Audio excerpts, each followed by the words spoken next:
Morning, grade 7th, and welcome to the online classes of N.L.K group of schools. Today, we'll continue with the first chapter of English language, the sentence. Students, note that this is part 2 of the video and we have already completed with part 1 before this. I hope you all have watched part 1 of the video. Now, let's proceed further. Over here, students, you can see two blanks in front of your screens. I will read them out and you are going to answer them in your own minds. The first statement, a group of words that makes complete sense is called dash. And the second statement, a group of words that make sense but not complete sense is called dash. So students, now let's see how many of you were able to answer these two blanks correctly. The answer to the first one, a group of words that makes complete sense is called sentence. While the second one, a group of words that make sense but not complete sense is called phrase. Students, I hope all of you were able to answer these two blanks correctly. This was all regarding our previous class. So now let's proceed to the topic for today. That is kind of sentences. Students, there are in all 4 kinds of sentences. Now let's read the name. The first one is assertive sentence, which is also known as declarative sentences. The second is interrogative sentence. The third one is imperative sentence. And the fourth one is the exclamatory sentence. Students, these are 4 kinds of sentences we are going to study today. So let's pick up the first one. That is assertive sentence. Over here, students, you can see the definition of assertive sentence. Let's read it out. A sentence that states or declares something is called an assertive or declarative sentence. Now, student, what is the definition trying to tell us? A sentence which is trying to give us some information or which is trying to tell us something regarding someone is classified under the kind of assertive sentence. Let's read the examples over here and understand it better. The first example, my friend Ramesh liked the picture Bhutnath very much.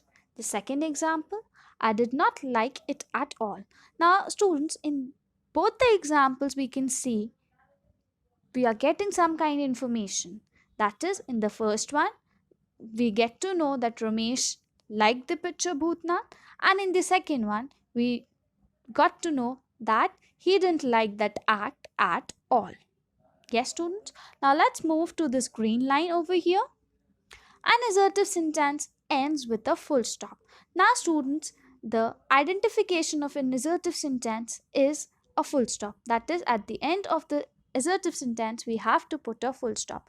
Over here also in my examples, you can see that I have put a full stop at the end of the two statements. Right? Now let's move to our textbooks. Students, this is page number 3 of your textbooks.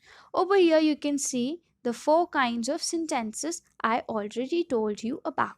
Now over here in assertive sentence you can see this pink box which I am highlighting right now. Let's read it out. A sentence can be affirmative, that is positive, and negative also. Sentence 1 is affirmative and sentence 2 is negative. Now student, what is this box trying to tell us? Let's read the first example to understand it. My friend Ramesh liked the picture Bhutnath very much. Over here we are not getting any kind of negativity from this statement. It's just trying to tell us something like in the form of a statement. While in the second one, we can see a notice written over here. I did not like it at all. It's expressing some kind of bold action. That is, that the concerned person did not like the act at all. So, it is classified in negative category. While the first one is just trying to depict a good picture and it is a positive sentence. So, students, to sum up, assertive sentence can further be classified into 2 categories, that is affirmative sentence also known as positive sentence and the second one negative sentence, right? So let's move to the other kind of sentence, that is interrogative sentences. So students, over here you can see the definition of interrogative sentence. Let's read it out. A sentence that asks a question is called an interrogative sentence. Now, what is the definition trying to tell us? It is saying that in case we find any statement asking a question to us, it will be classified under the kind of interrogative sentences. Now let's read the examples to understand it further. The first example, have you brought the vegetables? The second one, where are you going tonight? In both the cases, students, you can see have and where. There are two question words. Over here, have is an auxiliary verb, and while where is a question. And at the end, you can see a question mark. So these two things depict that these are interrogative sentences. Now let's read the green line now. An interrogative sentence ends with a mark of interrogation, that is a question mark. We all know that when we are asking a question, we have to put a question mark at the end of the statement. And this green line is trying to tell us that only. Now let's move to the next page. Students, this is page number 4 of your textbooks. You can see it over here. Now over here you can see this pink box. Let's read it. I've highlighted it for you. Let's read the first point. An interrogative sentence always has a mark of interrogation at the end of the sentence. We already just talked about it, that to end an interrogative sentence, we have to put a mark of interrogation, that is a question mark, at the end of each and every sentence. Now let's move to the second point. Sentence 1 and 2 begin with the auxiliary verb do and have and can be answered in yes or no. They are called yes or no question. Now let's student understand about this. For that, we have to read the first two examples. That is, do you sing? And the second one, have you brought the vegetables? You can note that in these two statements, the first word is do, and in the second one, the first word is have. They both are auxiliary verbs.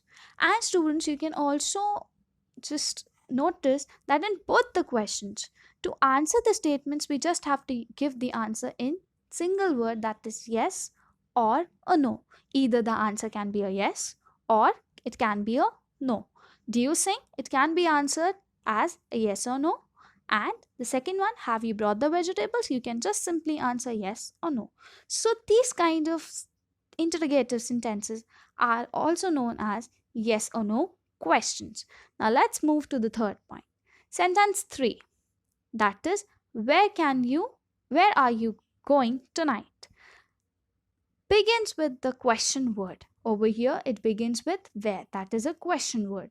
This cannot be answered in a yes or no.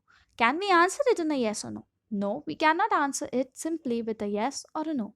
We have to give answer in full statement. A full statement has to be given as an answer, and so it cannot be called as a yes or no question because we have to give answer in full statement. Now let's move to the fourth point. Look at the following two pairs of sentences.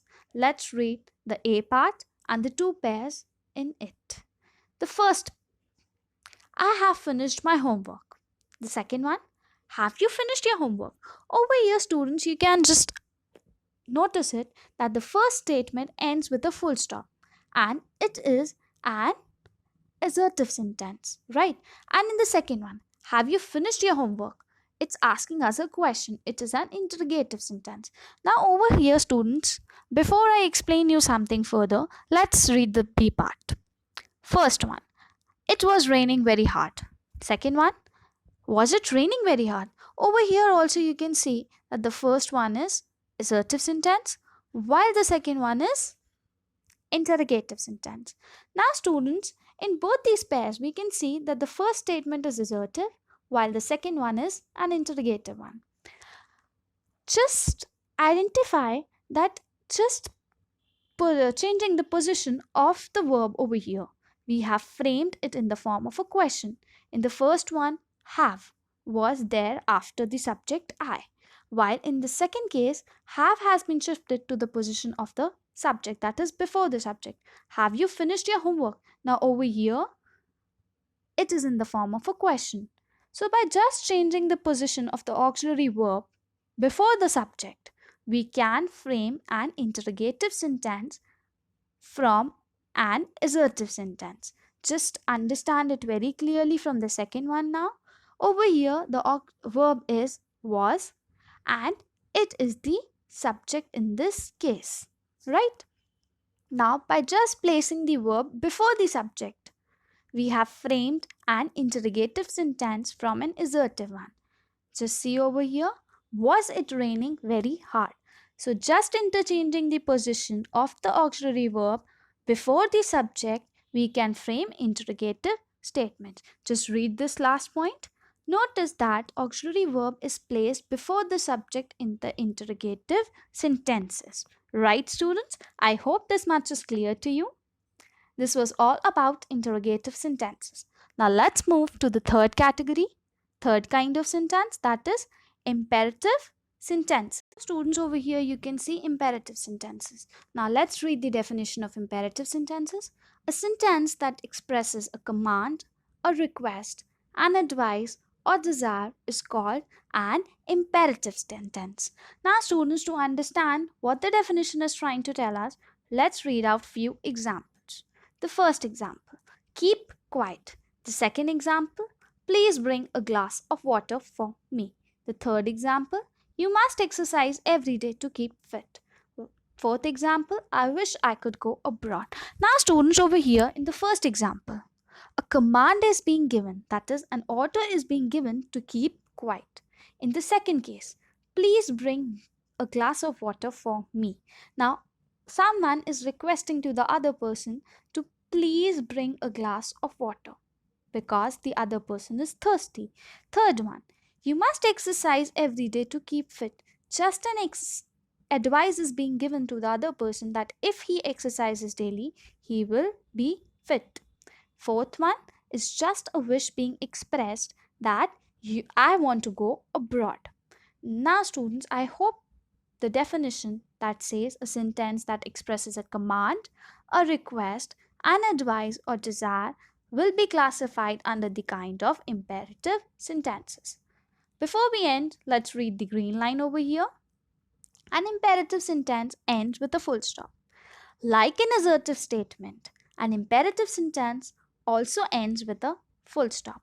But please note that in case of assertive statements, just a normal information was given to us. But over here, a command, a request, an advice, or a desire is being expressed by the sentence. Okay, so please don't just see the full stop and identify the sentence as an assertive one and an imperative one. Okay, let's move further now. This is the last kind of sentence, that is exclamatory sentence, right? A sentence that expresses some strong or sudden feeling is called an exclamatory sentence. Now, students, in case a sentence is expressing some kind of feeling, that could be a strong one or a sudden one, then that sentence will be classified under the kind of exclamatory sentence. Let's read an example to understand it. What a beautiful voice Lata Mangeshkar has. Second one, how rude you are. In both the cases, you can just identify that some kind of feeling is being expressed, right? So these are exclamatory sentences. Let's read the green line now. We put exclamation mark at the end of the exclamatory sentence. Now, an identification for exclamatory sentence is an exclamation mark. You can see in the examples also that I have put an exclamation mark at the end of both the sentences. Now, students, let's move to our textbooks. Over here, you can see on page number 4, the last part, exclamatory sentence, in the pink box. We put an exclamation mark at the end of exclamatory sentence, like I explained. Let's read out the last two lines of the page. An exclamatory sentence words are written in a different order to add force. For example, in sentence given above, we would have said. Now over here, student, what these two lines are trying to explain us, that Just to emphasize, the words are written in different order, but it could have been written in this form also, like over here. Lata Mangeshkar has a beautiful voice. The second one, you are very rude. This could have been said in the same form, but these will be then assertive statements. But now, over here, as we were emphasizing and expressing sudden feeling that what a beautiful voice Lata Mangeshkar has, we are emphasizing, right? Just changing the order, we are adding some force over here. But in these two cases, we are just simply stating. We are just giving some kind of information. We are just telling. So these will be assertive statements, while the one over here will be exclamatory sentences. Right, students? Now, this was all about exclamatory sentences, and we have finished with our topic. I hope this is very much clear to you. And if you have any problem, you can contact on your WhatsApp groups. Thank you and enjoy.